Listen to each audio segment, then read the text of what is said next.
안녕하세요, 여러분. 하늘 책방에 오신 것을 환영합니다. 오늘도 여러분의 귀를 사로잡을 특별한 이야기가 준비되어 있습니다. 편안한 마음으로 이제부터 시작되는 소설 속 세계로 함께 떠나보세요. 소설이 들려주는 감동적인 이야기와 감정의 흐름을 생동감 있는 목소리로 전해드립니다. 구독과 좋아요, 알림 설정까지 잊지 마세요. 알림을 켜두면 더 많은 이야기를 놓치지 않을 수 있어요. 그럼 지금 바로 이야기를 시작할게요. 그날 밤, 지수는 평소와 다름없이 독서실에서 나왔다. 서울 외곽의 허름한 골목 새벽 1시. 이어폰 한쪽을 낀 채 걷던 그녀는 낯선 SUV 2대가 무인 창고 앞에 정차하는 것을 보았다. 사람, 둘이 내리고 또 누군가를 트렁크에서 꺼냈다. 그 순간 살려달라는 비명이 들렸고 지수는 반사적으로 핸드폰을 꺼내 카메라를 켰다. 숨죽이며 찍던 영상의 마지막은 창고 안으로 질질 끌려가는 남자의 모습이었다. 그리고 화면은 정지됐다. 다음 날 지수는 실종됐다. 휴대폰은 찾을 수 없었고 마지막 위치는 강동구 어느 폐창고였다. 닷새 뒤 한강변 다리 밑에서 지수는 싸늘한 시신으로 발견됐다. 경찰은 별다른 조사도 없이 극단 선택으로 추정된다며 발표했고 언론은 우울증 있었던 로스쿨생이라는 기계적인 기사만 반복했다. 지혁은 그 발표를 보고도 아무 말도 하지 못했다. 처음에는 믿지 않았다. 지수가 자살을? 말이 안 됐다. 그녀는 꿈이 명확한 아이였다. 로스쿨 졸업을 앞두고 있었고 사회적 약자를 위한 공익 변호사가 되겠다고 매일 일기를 썼다. 누군가의 억울함을 대신 풀어주고 싶다는 게 그 애의 삶의 이유였다. 그런데 자살이라니. 지혁은 유품을 정리하다가 이상한 점을 발견했다. 매일 들고 다니던 핸드폰이 없었다. 대신 지갑엔 낯선 라이터가 하나 들어있었다. 검은 바탕에 하얀 용 문양. 조폭들이 쓰는 상징이라는 걸 그는 뒤늦게 알았다. 지혁은 경찰서를 수차례 찾아가 핸드폰 위치 추적과 라이터 지문 감식을 요구했다. 그러나 형사는 도움이 안 된다는 말만 반복했다. 우리도 안타깝죠. 하지만 증거가 없지 않습니까? 그게 증거잖아요. 핸드폰이 사라졌고 이 라이터는 누구 겁니까? 그건 단순한 유기물일 뿐입니다. DNA도 나오지 않아요. CCTV라도 확인해 보시죠. 창고 앞 골목이요. 그 지역 CCTV는 오래된 아날로그라 화질이 안 좋아요. 지혁은 그 자리에 주저앉고 말았다. 지수의 죽음은 그렇게 덮였다. 누가 죽였는지도 모르고 왜 죽였는지도 밝히지 못한 채 법은 움직이지 않았다. 며칠 뒤 지혁은 지수의 학교를 찾았다. 그녀의 친구에게서 마지막 통화 내용을 들었다. 지수는 사건 전날 밤 떨리는 목소리로 말했다고 한다. 내가 뭘 찍었는지 모르겠어. 근데 이상해. 누군가 날 따라오는 것 같아. 그걸 끝으로 통화는 끊겼다. 친구는 경찰에 이 내용을 알렸지만 반응은 차가웠다. 그건 그냥 착각일 수 있어요. 별다른 내용은 없잖아요. 지혁은 처음으로 느꼈다. 세상은 아무도 지수에게 관심 없었고 아무도 그녀의 말을 믿지 않았다. 오직 본인만이 믿었다. 그 아이는 살고 싶었다. 살아야 할 이유가 너무 많았다. 죽을 이유는 없었다. 그렇다면 남은 건 단 하나였다. 누군가 죽였다. 밤늦게 혼자 방에 앉은 지혁은 지수의 수첩을 펴들었다. 마지막 장에 짧은 문장이 적혀 있었다. 정의는 말이 아니라 행동이 되어야 한다. 지혁은 펜을 들고 그 아래에 한 줄을 더 적었다. 그렇다면 내가 하겠다. 지혁은 지수의 죽음을 밝히기 위해 움직였다. 처음으로 찾은 곳은 관할 경찰서였다. 담당 형사는 피곤한 표정으로 지혁을 맞았고 그의 말은 시작부터 불편한 감정을 내비쳤다. 이미 종결된 사건입니다. 더 이상 저희가 할 수 있는 건 없어요. 지혁은 라이터를 꺼내 책상 위에 놓았다. 이게 제 동생 지갑에서 나온 겁니다. 백룡파 애들 거 맞죠? 마약 거래하는 애들. 이 라이터가 그 창고 근처에서 흔히 보인다는 것도 들었습니다. 형사는 라이터를 흘낏 보더니 지친 듯 말했다. 용문양 들어간 물건은 시중에도 많아요. 특정 조직과 연결짓기엔 무리입니다. 그럼 핸드폰 위치 추적은요? 마지막 위치가 창고 앞이라면서요. 그거야 기지국 기준으로 잡히는 대략적인 위치지 정확하지 않아요.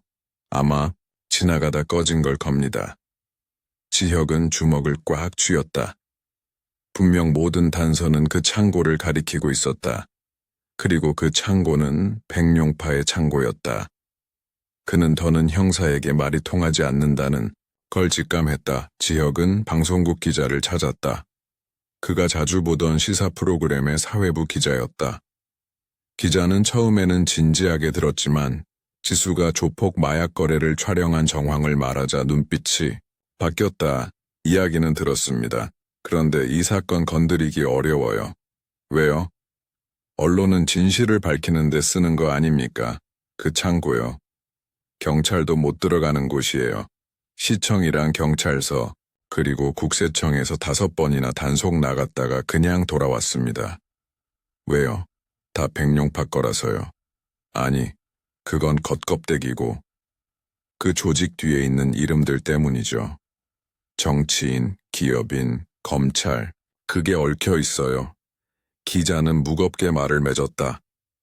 선생님 동생 억울한 거 압니다. 근데 이건 기사로 낼 수 있는 문제가 아니에요. 저희는 목숨 걸고 기사 쓰지 않아요. 회사 다니는 겁니다. 그날 이후 지혁은 스스로에게 질문했다. 정의란 게 뭔가? 법이란 게 뭔가? 도대체 어떤 세상이길래 내 동생이 이렇게 죽었는데 그 누구도 귀를 기울이지 않는가? 그는 거리에서 백룡파 이름을 더 자주 듣게 되었다. 동네 상인들은 말할 때마다 주변을 살폈고 이 조직의 이름을 언급하는 순간 표정이 굳어졌다. 백룡파랑 엮이면 끝이에요. 거긴 그냥 조폭이 아니에요. 진짜 위가 있어요. 누군가 그렇게 말하며 손을 목에 가져다 댔다. 지혁은 자신이 얼마나 무력한지 실감했다. 법은 멀었고 언론은 무뎠고 사람들은 두려웠다. 지수는 살고 싶어 했다. 그녀는 도움을 요청했고 사회는 듣지 않았다. 그 모든 부름은 허공으로 흩어졌다. 아무도 들으려 하지 않았다. 그렇다면 그는 이제 결심해야 했다. 진짜로 이 세계의 더러움을 파고들 각오가 되어야 했다. 그날 밤 지혁은 백룡파의 창고를 다시 찾았다. 낮에는 조용했던 창고가 밤에는 조명으로 가득했다. 검은 승용차가 들어오고 남자 셋이 트렁크에서 무언가를 꺼내 창고 안으로 사라졌다. 그는 차 뒤편의 어둠 속에 숨어 그 광경을 지켜봤다. 그리고 그때 지혁은 알았다. 이들은 변하지 않는다. 법이 막지 못하는 악은 살아남는다. 그렇다면 자신이 막아야 했다. 지혁은 핸드폰을 꺼내 카메라를 켜고 창고 안으로 사라지는 번호판을 찍었다. 그는 혼잣말로 중얼렸다.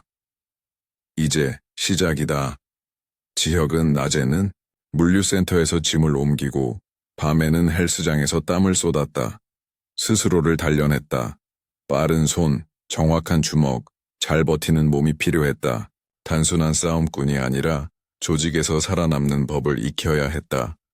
조폭 세계는 생각보다 합리적인 룰이 존재했다. 약하면 짓밟히고 튀면 잘린다. 그러나 충직하고 성실하면 살아남는다. 지혁은 밑바닥에서 위로 올라가는 방법을 연구했다. 그러기 위해 먼저 이름을 버렸다. 그는 동네 뒷골목에서 일부러 시비를 걸었다. 백룡파 조직원들이 운영하는 사채업소에 들어가 난동을 부렸다. 곧장 끌려나와 맞았고 경찰에 넘겨졌다. 상해와 업무방해로 벌금형을 받을 수 있었지만 그는 고의로 형량을 높였다.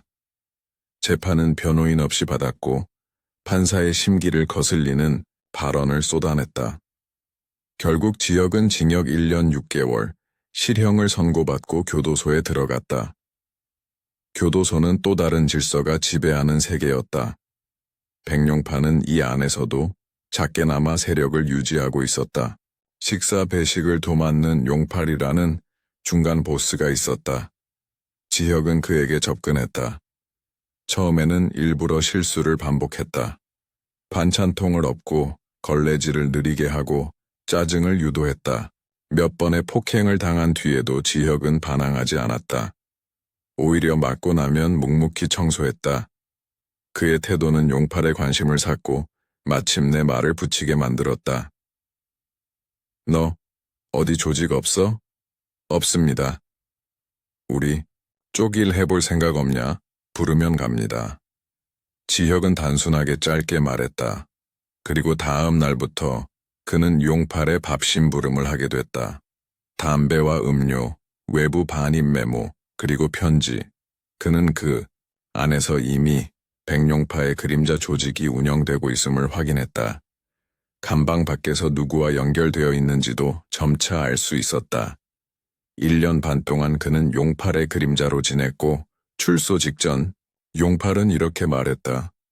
밖에 나가면 내 동생 만나라. 얘기해 놓을게. 네가 쓸만한 애라는 건 알겠다. 그 말이 떨어진 날 지혁은 혼자 교도소 정문을 걸어 나왔다. 이제 백룡파로 들어갈 것이다. 그들의 방식으로 그들 안에서 그들을 무너뜨릴 것이다. 출소 후 그는 서울을 떠났다. 인천항 인근의 낡은 여관에 묵으며 용팔의 동생 두만과 접촉했다. 두만은 백룡파의 말단 조직원이었고 조직의 하청 일감들을 사람들에게 뿌리는 역할을 맡고 있었다. 그는 지역을 처음부터 신뢰하지 않았지만 용팔의 말 한마디로 최소한의 관문은 통과시켜줬다. 네가 일만 조용히 하면 앞으로 밥은 굶지 않을 거다. 대신 잘못하면 바로 끝이야. 지혁은 고개를 숙였다. 죽어도 할 말 없습니다. 그렇게 지혁은 백룡파의 밑으로 들어갔다. 그에게 주어진 첫 임무는 유흥주점 주차장 관리였다. 밤새 술에 취한 손님들의 차를 댔다 뺐다 하며 가끔은 도망간 손님을 쫓았다. 싸움도 있었다. 어떤 날은 술집 종업원이 도망친 손님을 붙잡아달라고 울면서 매달렸고 어떤 날은 무정의로 지시받은 마약 전달자의 물건을 대신 넘겨주기도 했다. 그는 모든 일을 묵묵히 해냈고 불평하지 않았다. 3개월 후 두만은 말했다. 너 저기 공장 쪽에 갈래? 공장은 백룡파가 직접 운영하는 마약 제조 장소였다. 소위 믿을 만한 놈만 들어갈 수 있는 곳. 지혁은 그 말을 듣고 속으로 조용히 중얼거렸다. 복수는 죽어서 하는 게 아니라 살면서 하는 거다. 공장이라 불린 그곳은 외곽 산업단지에 위치한 폐기물 처리장 내부에 숨겨져 있었다. 외형은 그냥 버려진 창고 같았지만 안으로 들어가면 산업용 화학약품 냄새가 진동했고 방독면을 쓴 작업자들이 끊임없이 하얀 가루를 퍼나르고 있었다. 지혁이 맡은 일은 마약 원료를 운반하고 빈 포장 박스를 소각장에 옮기는 단순 노동이었다. 그러나 그는 알고 있었다. 이 단순한 허드렛일이야말로 진짜 실세들이 누굴 신뢰하는지, 누구를 감시하는지를 판단하는 첫걸음이라는 것을. 그는 2주 동안 아무 말도 하지 않았다. 묻는 말에만 답하고 지시된 일만 했다. 혼잣말도 하지 않고 담배 한 갭이 피우지 않았고 실수를 단 한 번도 하지 않았다. 그러자 3주째가 되던 날 현장 총책 곽 형님이 그를 부르더니 물었다. 넌 뭘 믿고 이렇게 조용하냐? 믿을 게 없으니까 말도 없습니다. 이상한 놈이네. 겁도 없고 욕심도 없어 보여. 욕심은 있습니다. 오래 살아남고 싶습니다. 곽 형님은 코웃음을 쳤지만 지혁에게 관심을 보이기 시작했다. 그 관심은 곧 시험으로 이어졌다. 하루는 곽 형님이 새벽에 지혁을 따로 불렀다. 오래된 승합차 한 대를 내주며 말했다. 여기서 1시간 떨어진 모텔 가서 박스 하나 갖고 와라. 사람 만나지도 말고 뭐 묻지도 말고 그냥 가져오기만 해. 지혁은 고개를 끄덕였고 채 올라탔다. 내비게이션도 없고 주소 하나만 들고 찾아간 모텔. 방 안에는 멍한 눈으로 누워 있는 젊은 남자 하나가 있었고 그의 옆엔 X 표시가 그려진 검은 박스가 놓여 있었다. 지혁은 아무 말 없이 박스를 들고 나왔다. 그 순간 방 안의 남자가 물었다. 거기 내 동생 살아있어요? 지혁은 돌아보지 않았다. 무거운 발걸음으로 나와 그대로 채 올랐다. 곽 형님은 박스를 건네받고 박장대소를 하며 말했다. 너 참 웃긴 놈이다. 보통 저런 거 보면 한마디라도 묻거든. 저는 그게 살아남는 법이라 배웠습니다. 그날 밤 지혁은 창고 한켠에 내부 숙소로 옮겨졌다. 공식적으로 식구가 되었다는 뜻이었다. 백룡파의 내부는 생각보다 조직적이고 철저했다. 각 분야는 계파별로 나뉘었고 유흥, 마약, 유통, 채권 회수가 철저히 분업화되어 있었다. 지혁은 마약 유통 계파에 속하며 곽 형님의 명령을 따르는 위치에 있었다. 이제 그는 직접 화물 차량에 탑승해 전국 각지로 가방을 옮겼다. 매번 위치가 달랐고 목적지도 바뀌었지만 규칙은 하나였다. 내용물을 보지 마라. 물으면 모른다고 해라. 경찰 만나면 입 다물어라. 지혁은 그 규칙을 철저히 지켰다. 그가 운반한 박스 안에는 때때로 백색 가루 대신 사람의 손가락이 들어있었고 가끔은 카메라와 메모리 카드가 동봉되어 있었다. 협박, 경고, 결제, 처벌 모든 게 말 없이 이루어졌다. 말 대신 결과가 지배하는 세계. 그리고 그 안에서 지혁은 그들과의 신뢰를 쌓아가기 시작했다. 곽 형님은 그를 따로 불러 말했다. 내가 보기에 넌 우리 쪽에 피가 섞여 있어. 원래 이런 거 하던 놈 같아. 전 누굴 따를 수 있는지 보려고 들어왔습니다. 그럼 이제 진짜 누굴 따라야 할지 보여줄게. 그날 밤 지혁은 처음으로 도진의 이름을 들었다. 백룡파의 후계자이자 실세. 수많은 루머가 떠돌았고 곽 형님조차 그의 존재 앞에서는 입을 삼켰다. 지혁은 처음으로 도진의 얼굴이 궁금해졌다. 그리고 스스로 다짐했다. 곧 널 눈앞에서 보게 될 거다. 기다려, 도진. 도진은 생각보다 평범한 얼굴이었다. 키는 크고 날씬하며 명품 정장을 입고 있었다. 지혁은 첫 대면 때 순간 당황했다. 이것이 진짜 백룡파를 이끄는 인간이라니. 그의 목소리는 낮고 부드러웠고 손톱은 반듯하게 손질되어 있었다. 그 모습 어디에도 칼이나 피, 주먹의 흔적은 없었다. 그러나 눈빛만은 달랐다. 도진은 처음 만난 지혁에게 이렇게 말했다. 사람을 다룰 줄 아는 놈 같더라. 곽이 괜히 데려왔겠나. 지혁은 고개를 숙였다. 믿고 쓰실 수 있게 하겠습니다. 믿음이란 게 쉬운 줄 아나. 한 명 잘못 들이면 조직이 무너져. 도진은 웃지 않았다. 몇 초간의 정적. 그 뒤에야 고개를 끄덕였다. 좋아, 운전부터 해라. 그렇게 지혁은 도진의 개인 운전기사가 되었다. 차량은 방탄 처리된 검은 세단이었고 목적지는 매번 달랐다. 그는 국회의원 사무실, 검사장 자택, 유명 로펌 건물로 도진을 모셨고 그가 손님과 대화하는 동안 차 안에서 대기했다. 지혁은 묵묵히 관찰했다. 차량 안에 설치된 블랙박스는 녹화만이 아니라 소리까지 저장된다는 사실을 그 누구도 몰랐다. 며칠 뒤 도진은 지혁을 다시 불렀다. 과학 말이 맞더라. 너 쓸만하다.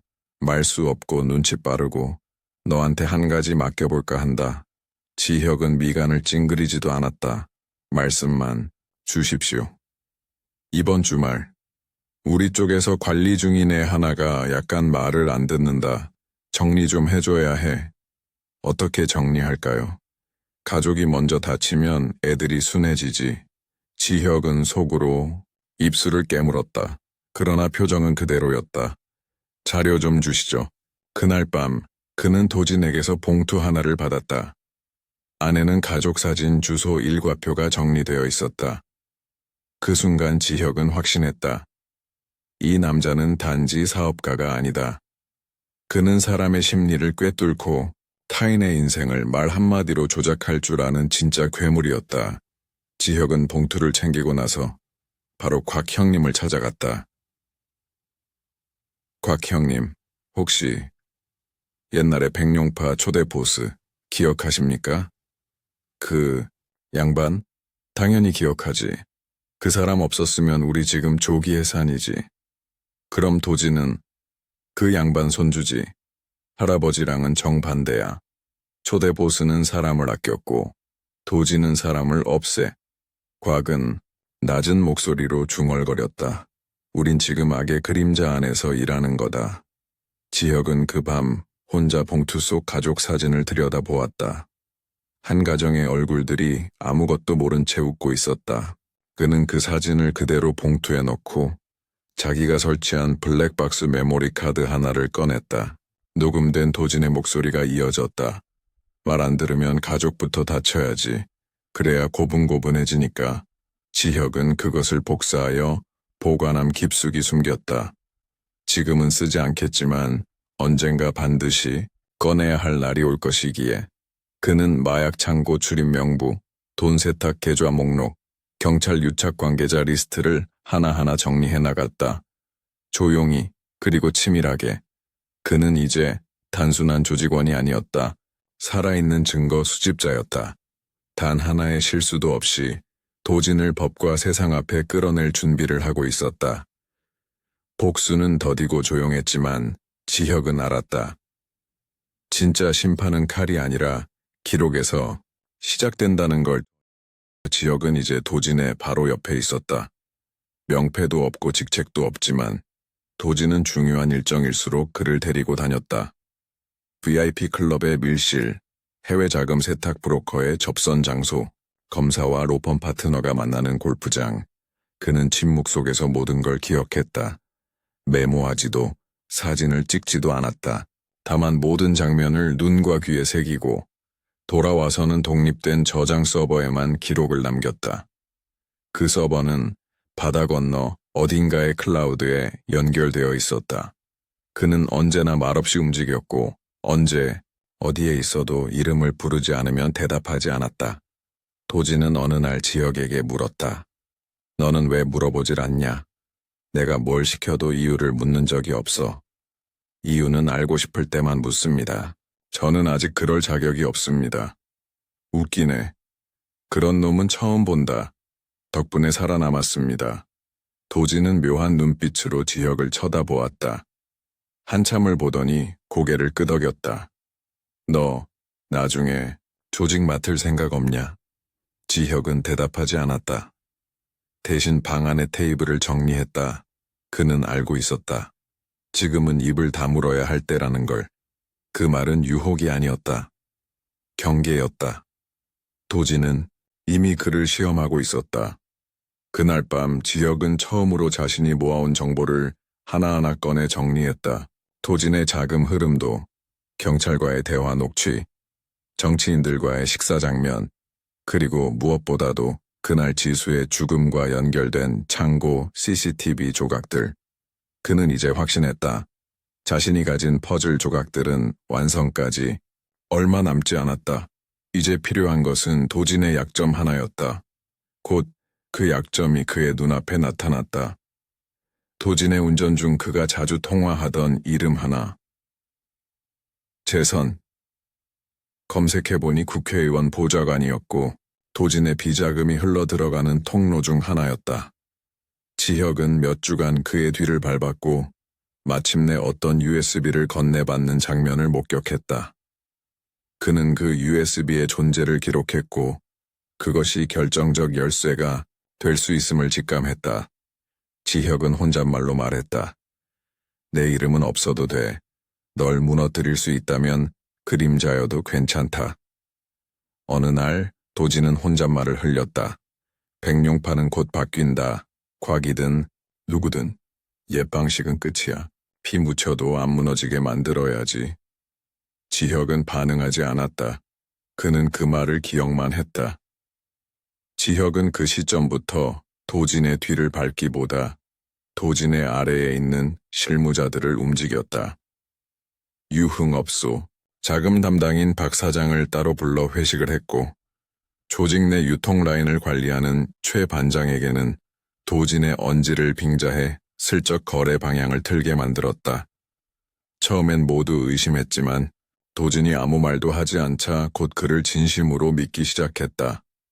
조직은 느리게, 그러나 분명히 지역 중심으로 돌아가고 있었다. 그는 조직 간 균열을 유도했다.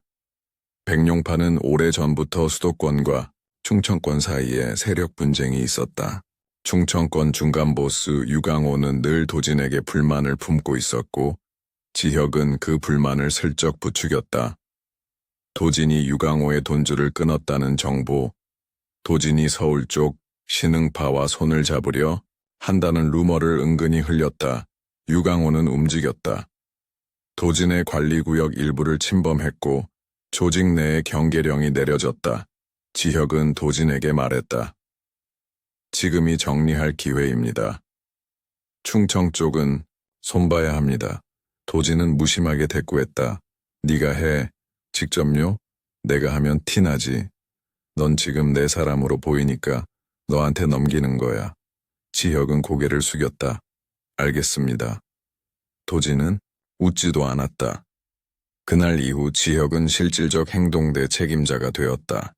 그는 조직 안에서 도진의 적들을 천천히 제거해 나갔다. 때론 거래를 틀고, 때론 증거를 흘려 경찰의 단속을 유도했다. 직접 손에 피를 묻히지는 않았다. 대신 피 묻은 계약서를 남겼다. 지혁이 움직이면 누군가는 사라졌고 도진은 아무 의심도 하지 않았다. 그에게 지혁은 이제 가장 위험한 충복이었다. 그리고 마침내 그 계약서 위에 도진의 이름을 적을 때가 다가왔다. 유강호가 도진을 겨냥한 내부 밀고 문건을 만들었다는 정보를 입수한 순간이었다. 지혁은 그 문건의 복사본을 확보했고 도진의 수하들에게 일부러 흘렸다. 백룡파는 한밤중에 유강호의 기지를 습격했고 유강호는 간신히 목숨을 건져 해외로 도피했다. 조직은 유례없는 혼란에 빠졌고 도진은 결국 모든 권한을 한 명에게 맡겼다. 지혁아, 이제 네가 처리해라. 난 뒤에 있을게. 지혁은 그 말을 들으며 속으로 중얼거렸다. 이제 널 꺼낼 때가 됐다. 도진. 3년 만에 지수의 방을 다시 열었다. 그날 이후로 손도 대지 못했던 공간이었다. 시든 화분이 창가에 그대로 있었고 벽에 붙은 수험 일정표에는 마지막 날짜가 그대로 멈춰 있었다. 책상 위에는 고시생 특유의 필기 흔적들이 빼곡히 남아 있었지만 지혁은 그중 한 권의 노트에 시선이 멈췄다. 책갈피에 꽂혀 있던 메모리 카드. 아무런 표기도 없었지만 무언가 남겨진 단서라는 직감이 들었다. 그는 노트북을 열고 조심스럽게 파일을 열었다. 영상은 흐릿했다. 어두운 골목길, 창고 앞에 서 있는 SUV. 그리고 누군가가 트렁크에서 남자를 꺼내는 장면. 목소리는 작았지만 분명했다. 이 새끼, 끝났어. 형님한테 그대로 보내. 그 음성은 도진이었다. 지혁은 이어폰을 꽂은 채 멈춰 서 있었다. 그가 찾아 헤매던 마지막 조각. 지수는 죽기 전 이 영상을 촬영했고 어딘가에 백업을 남겼다. 그리고 이 메모리 카드는 그 증거였다. 지혁은 노트북을 덮고 방안을 둘러보았다. 지수의 송을씨로 가득한 포스트잇, 벽에 붙은 변호사 되면 같이 놀러 가자는 메시지. 그는 그 자리에 앉아 한참을 움직이지 못했다. 복수는 계획이 아니라 감정이었다. 지금까지는 살아남기 위한 움직임이었지만 이 순간부터는 달랐다. 그는 이제 확신했다. 도진을 파멸시키는 데 필요한 마지막 무기가 손에 들어왔음을. 지혁은 조용히 메모리 카드를 복제하고 본체는 은행 사물함에 보관했다. 그리고 복사본은 온라인 클라우드로 올렸다. 동시에 그동안 수집한 모든 데이터, 음성 파일, 영상 녹화, 거래 장부, 인물 리스트, 정리해 하나의 압축 파일로 묶었다. 암호는 지수의 생일이었다. 그는 그날 밤 오래된 공중전화 박스로 향했다. 발신 번호가 남지 않는 곳에서 기자에게 전화를 걸었다. 도진이라는 이름 기억하시죠? 기자는 한참을 침묵했다. 그때 그분이세요? 이제는 증거가 있습니다. 다음 주 토요일 9시 영상이 공개될 겁니다. 진짜입니까? 그날 당신도 진실을 마주하게 될 겁니다. 전화를 끊고 지혁은 하늘을 올려다보았다.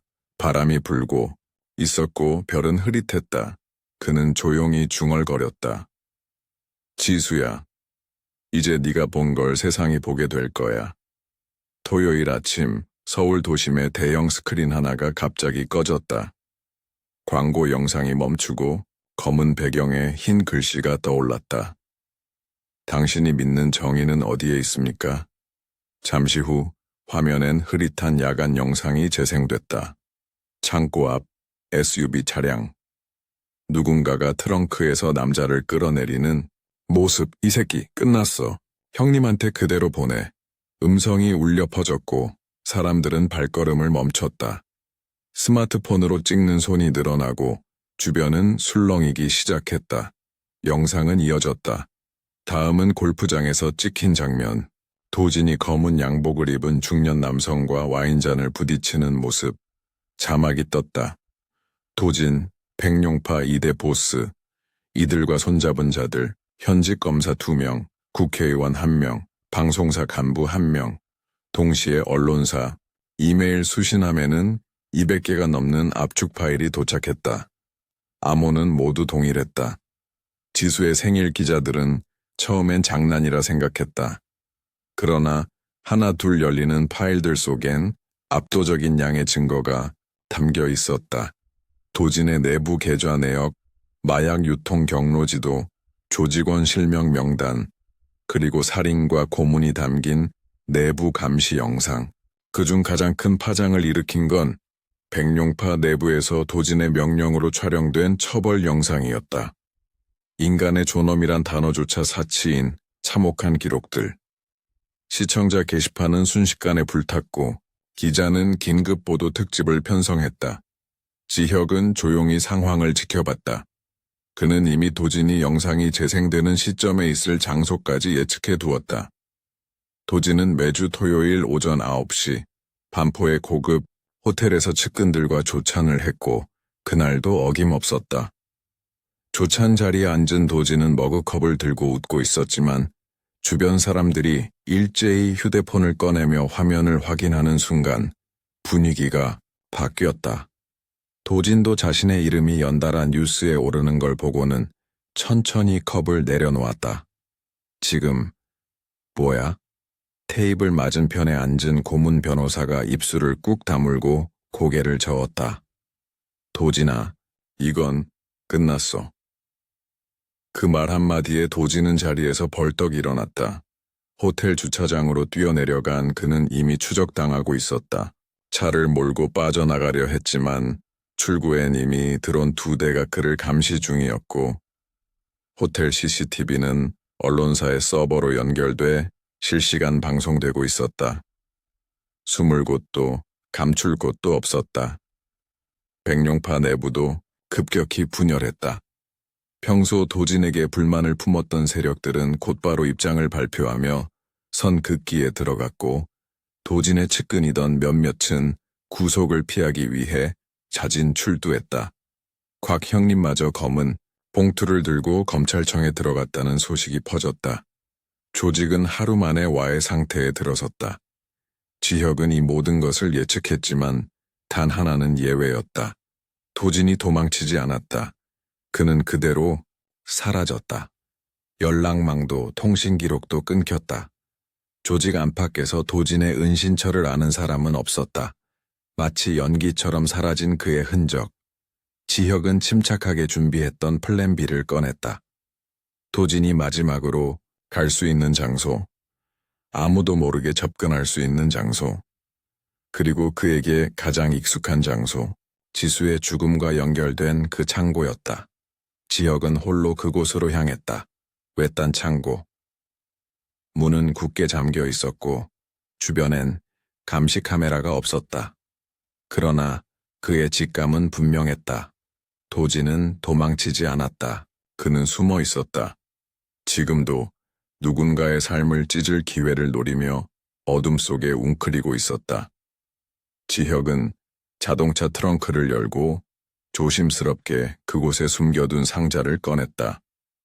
플라스틱 상자 안엔 낡은 수갑, 방음장치, 소형 카메라, 그리고 지수의 사진이 들어있었다.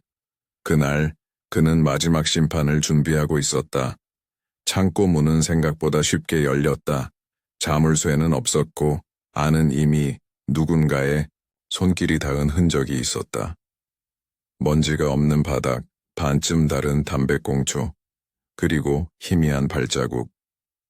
지혁은 총을 꺼내 들고 조심스레 안으로 들어섰다. 어둠 속에서 스르륵 바스락거리는 소리가 들렸고 그는 그 방향으로 천천히 몸을 돌렸다. 형광등이 깜빡거리며 켜졌다. 그 아래 도진이 앉아 있었다. 수염이 자라 있었고 눈은 충혈되어 있었으며 손엔 지혁이 보낸 USB가 들려 있었다. 결국 너였냐? 지혁은 대답하지 않았다. 대신 조용히 앞으로 걸어가 지수의 사진을 도진 앞에 내려놓았다. 얘가 누군지 알아. 네가 죽였어. 고문하고 겁박하고 던졌어. 네가 그렇게 만든 애야. 증거는 냈더라. 영상도 녹음도. 뭐, 이제 날 잡아 넣을 건가? 아니. 지혁은 조용히 말했다. 너 같은 놈은 법정에 설 자격도 없어. 그는 도진을 묶었다. 수갑은 단단했고 그의 손발은 곧바로 감겼다. 창고 벽면엔 작은 카메라가 켜져 있었고 그 앞에 도진을 앉혔다. 지혁은 삼각대 위에 장비를 고정하고 조용히 촬영 버튼을 눌렀다. 도진, 넌 지금까지 수많은 사람을 죽였고 고문했고 팔아넘겼어. 그 죄를 그대로 남길 거야. 너 스스로 말하게 할 거야. 증거 위에 네 목소리까지 얹어야 돼. 그래야 네가 끝장이야.